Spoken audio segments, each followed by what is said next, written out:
Hi all. எங்க மென்டி பேர் கோமதி. அவ உங்கள்கிட்ட இன்னைக்கு சொல்லித்தர டாபிக் பேர் மைக்ரோவேவ் மார்வல்ஸ். மைக்ரோவேவ் ஒரு வெரி இம்பார்ட்டண்ட்டான ஒரு இன்ஸ்ட்ருமெண்ட். அது டொமெஸ்டிக் யூசேஜ்லேருந்து இண்டஸ்ட்ரி யூசேஜ் வரைக்கும் பயங்கரமாக யூஸ் ஆகுது. ஸோ அதனுடைய பேசிக்ஸ்லேருந்து எப்படி இண்டஸ்ட்ரியல் அப்ளிகேஷன்ஸ் இருக்குது அப்படிங்கிற எல்லாமே இன்னைக்கு அவள் உங்களுக்கு சொல்லித்தர போகிறா. Gomathi was a very sincere student. அவ நாங்கள் எவ்வளோ தான் ஓகே டிஃபிகல்ட்டாக இருக்கும்னு நினச்சோம் ஃபஸ்ட்டு டாபிக் அதை நல்லா அண்டர்ஸ்டாண்ட் பண்ணி நல்லபடியாக அவள் உங்களுக்கு இப்போ சொல்ல போகிறா. So let us hear from my co-mentor. Gomathi was a very good student. Along with in this Teach to Learn, along with her, we were also able to learn how to teach. So it was overall a very good experience for us. Hi, my name is Gomathi. I am studying 9th standard from Chennai Secondary School, Athipet. My topic is microwave marvels. இப்போ நம்ம microwave மார்வல்ஸை பற்றி பார்க்கறதுக்கு முன்னாடி அதோட basics பார்ப்போம்.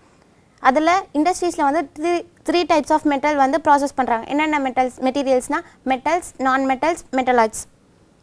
இப்போ periodic டேபிளில் இந்த ப்ளூ கலரில் இருக்கிறது எல்லாம் மெட்டல்ஸ், இந்த க்ரீன் கலரில் இருக்கிறது எல்லாம் மெட்டலாய்ட்ஸ், இந்த எல்லோ கலரில் இருக்கிறது எல்லாம் நான் மெட்டல்ஸ்.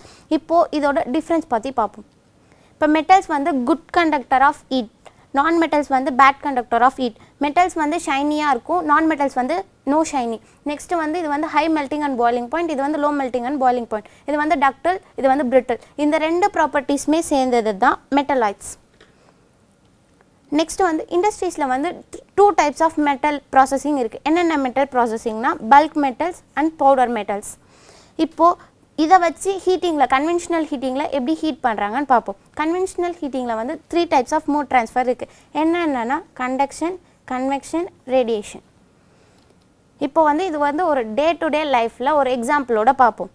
இப்போ நார்மலாக நம்ம தண்ணி சூடு பண்ணுவோம். அதை சூடு பண்ணும் போது நம்ம ஃபஸ்ட்டு அடுப்பை பற்ற வச்சுட்டு நெக்ஸ்ட்டு பேனை வச்சு ஹீட் பண்ணுவோம். இப்போ ஃபஸ்ட்டு பேன் ஹீட் பண்ணும் போது நம்ம ஃபஸ்ட்டு கீழே எல்லாம் ஹீட் ஆகிட்டு நெக்ஸ்ட்டு சுற்றி உள்ள ஹேண்டல்லாம் ஹீட் ஆகும். இது கண்டக்ஷன். நெக்ஸ்ட்டு கீழே இருக்க பர்னர்லேருந்து நம்மளுக்கு ஃபயர் வர்றது ரேடியேஷன். நெக்ஸ்ட்டு தண்ணி உள்ளே கொதிக்குதில்ல, கீழே இருக்க மாலிக்யூல்ஸ்லாம் ஃபஸ்ட்டு ஹீட் ஆகிட்டு நெக்ஸ்ட்டு அது மேலே போயிட்டு மேலே இருக்க கூலான மாலிக்யூல்ஸ் எல்லாம் திருப்பி கீழே ஹீட் ஆகும். அது அங்கே ஒரு சைக்கிள் ஃபார்ம் ஆகிறதுனால அது கன்வெக்ஷன்.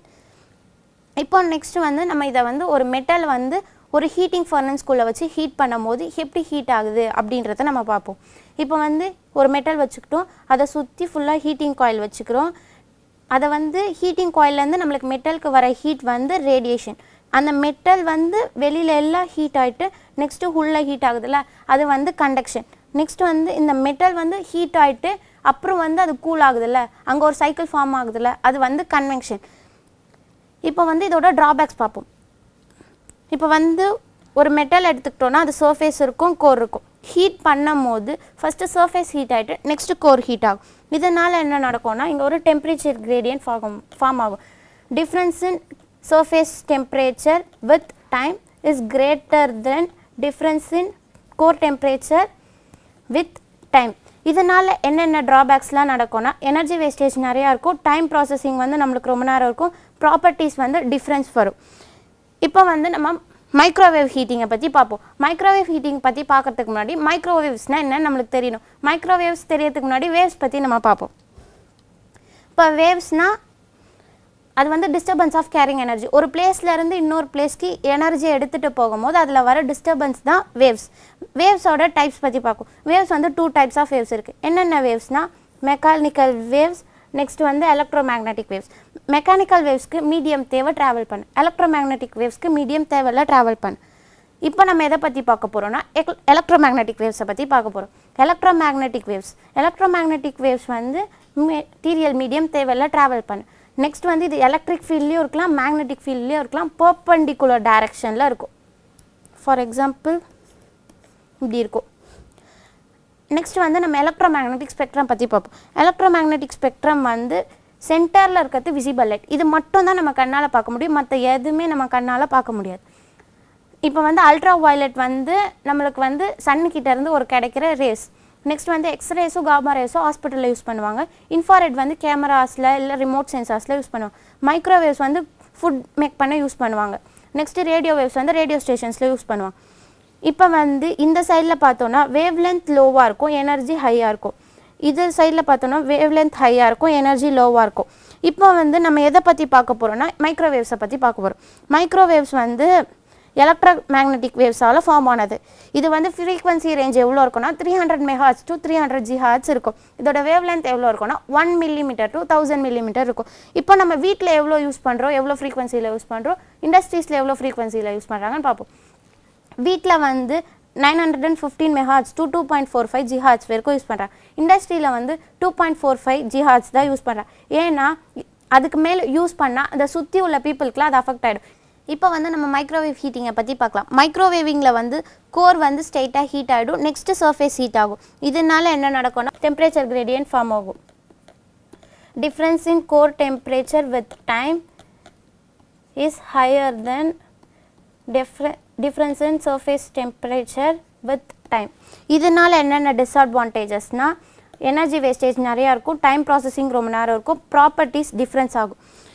இதை ஓவர் கம் பண்ண தான் மைக்ரோவேவ் ஹைப்ரிட் ஹீட்டிங்கை யூஸ் பண்ணாங்க. நம்ம மைக்ரோவேவ் ஹைப்ரிட் ஹீட்டிங்கை பார்க்கறதுக்கு முன்னாடி பெனன்ட்ரேஷன் டெப்த்னா என்னென்னு பார்ப்போம். பெனன்ட்ரேஷன் டெப்த்னா ஒரு பொருளுக்குள்ளே எவ்வளோ ஹீட் அந்த பொருள் அப்சர்வ் பண்ணிக்கிறதுன்னு கண்டுபிடிக்கிறது தான் பெனன்ட்ரேஷன் டெப்த்.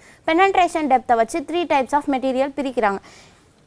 என்னென்னா ரிஃப்ளெக்டர், அப்சார்பர், டிரான்ஸ்பரண்ட். ரிஃப்ளெக்டர் வந்து ஃபார் எக்ஸாம்பிள் மெட்டல்ஸ் மேலே இப்போ ஹீட் பட்டால் அது ரிஃப்ளெக்ட் ஆகும், அதுதான் வந்து ரிஃப்ளெக்டர். இப்போ வந்து ஃபார் எக்ஸாம்பிள் அப்சார்பருக்கு வந்து எக்ஸாம்பிள் வந்து சிலிக்கான் கார்பைட் வாட்டர். இப்போ அதில் ஹீட் பண்ணும் போது அந்த ஹீட்டை வந்து அதை அப்சர்வ் பண்ணிக்கும். இப்போ வந்து டிரான்ஸ்பரண்ட்டில் வந்து அந்த மெட்டீரியலையும் தாண்டி போய்டும் heat. For example aluminium and glass. இப்போ வந்து மோஸ்ட்லி வந்து இண்டஸ்ட்ரீஸில் அப்சார்பர் தான் யூஸ் பண்ணோம். அந்த மெட்டீரியல் நேம் வந்து சசப்டர் மெட்டீரியல். இப்போ இது ரெண்டுத்தையும் வச்சு ப்ராசஸ் பண்ணுறதுக்கு பேர் வந்து மைக்ரோவேவ் ஹைப்ரிட் ஹீட்டிங். இப்போ நம்ம மைக்ரோவேவ் ஹைப்ரிட் ஹீட்டிங்கை பார்ப்போம். இப்போ வந்து ஒரு சர்ஃபேஸ் இருக்குது, ஒரு கோர் இருக்குது, அதை சுற்றி இப்போ நம்ம சசப்டர் மெட்டீரியலை வைக்கிறோம். இப்போ வைக்கும் போது ஹீட் ப்ராசஸிங் நடக்குது. இப்போ வந்து ஸ்ட்ரெயிட்டாக கோர் ஃபஸ்ட்டு ஹீட் ஆகிடும், நெக்ஸ்ட்டு சசப்டர் மெட்டீரியல் ஹீட்டை அப்சர்வ் பண்ணிவிட்டு நெக்ஸ்ட்டு மெட்டலுக்கு அதை சர்ஃபேஸ் ஹீட் பண்ணுறதுனால இங்கே வந்து டெம்பரேச்சர் கிரேடியன்ட் எதுவுமே ஃபார்ம் ஆகும். இங்கே வந்து லோ எனர்ஜி வேஸ்டேஜ் தான் இருக்கும், டைம் ப்ராசஸிங்கும் கம்மியாக தான் இருக்கும், ரெண்டுத்தோட ப்ராப்பர்ட்டிஸுமே சேமாக இருக்கும். இதோட அப்ளிகேஷன்ஸ் இப்போ நம்ம பார்ப்போம். இப்போ வந்து மைக்ரோவேவ் சின்டரிங். இப்போ வந்து யூஸ்வலி மெட்டல்ஸ் வந்து ரிஃப்ளெக்டர் ஆஃப் ஹீட். இது வந்து பவுடர் மெட்டல்ஸில் இருக்கிறத பல்க் மெட்டல்ஸாக ஆக்கிறது தான் சின்டரிங். இப்போ வந்து பவுடர் மெட்டல்ஸ் வந்து பல்க் மெட்டல்ஸாக ஆக்கும் போது அது ஒன்று மெல்ட் ஆகிடும், இல்லைனா ரொம்ப நேரம் டைம் ப்ராசஸிங் எடுக்கும். ஆனால் நம்ம இப்போ சசப்டர் மெட்டீரியலை வச்சு ஹீட் பண்ணும் போது நம்மளுக்கு டைம் ப்ராசஸிங் கம்மியாக இருக்கும். அதனால் சீக்கிரமாக பவுடர் மெட்டல்ஸ் எல்லாம் ஒரு பாண்ட் க்ரியேட் பண்ணி பல்க் மெட்டல்ஸாக நம்மளுக்கு வந்துடும். இப்போ வந்து மைக்ரோவேவ் கோட்டிங் ஃபார் எக்ஸாம்பிள் ஒரு அயன் எடுத்துக்கிட்டோம், அது வந்து ஒரு மெட்டல். இப்போ வந்து அது துருப்பிடிக்காமல் இருக்க வந்து ஒரு கோட்டிங் லேயர் கொடுப்பாங்க. அந்த கோட்டிங் லேயரும் மெட்டல் ஆனது. இப்போ ரெண்டுமே மெட்டலுன்றதுனால ஹீட் பண்ணும் போது மெல்ட் ஆகிடும். மெல்ட் ஆகும் போது ரொம்ப நேரம் டைம் எடுக்கும் ஹீட் ப்ராசஸிங் நடக்க. அதனால் இப்போ என்ன பண்ணுறோம், சசப்டர் மெட்டீரியலை வச்சு ஹீட் பண்ணும் போது அந்த மெட்டல் எல்லாம் ஹீட் ஆகிட்டு ஈவனான ஒரு கோட்டிங் லேயர் கிடைக்கும். நெக்ஸ்ட்டு வந்து இப்போது வெல்டிங்கில் வந்து 2 மெட்டலை ஒன்று சேர்க்கும் போது ஒரு ரெசின் யூஸ் பண்ணுவாங்க, எபாக்சி ரெசின். அந்த ரெசின் யூஸ் பண்ணி ஹீட் பண்ணாலும் நம்மளுக்கு சீக்கிரமாக மெட்டல் வராது.